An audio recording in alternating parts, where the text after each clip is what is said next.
Praise the Lord. Good news என்கிற இந்த நிகழ்ச்சியிலே உங்களை வரவேற்கிறேன். இன்றைக்கு தியானத்திற்கு வசனத்தை வாசிப்போம். சங்கீதம் 147 3ஆம் வசனம். இருதயம் நொறுங்குண்டவர்களை குணமாக்குகிறார், அவருடைய காயங்களை கட்டுகிறார்.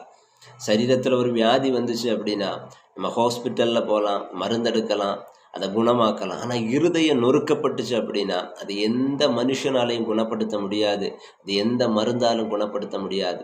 இருதயத்தின் அவஸ்தைகளை மாற்றுகிறவர் இயேசு ஒருவரே. ஒருவேளை அநேக மனிதனுடைய வார்த்தையினால இருதயம் நொறுக்கப்பட்டிருக்கலாம், நம்பிக்கையற்ற சூழ்நிலையில் இருக்கலாம், கசப்பான அனுபவத்தில் இருக்கலாம், யாரை பார்த்தாலும் வெறுப்பான ஒரு சூழ்நிலையில் இருக்கலாம்.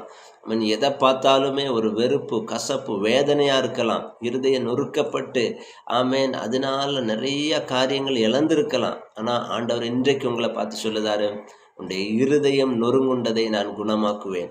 இன்னைக்கு இயேசுவிடத்தில் அவங்களுடைய இருதயத்தை முழுவதும் ஒப்புக்கொடுங்க.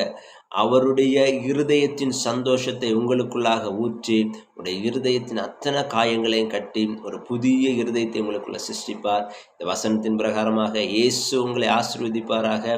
Have a nice day. God bless you.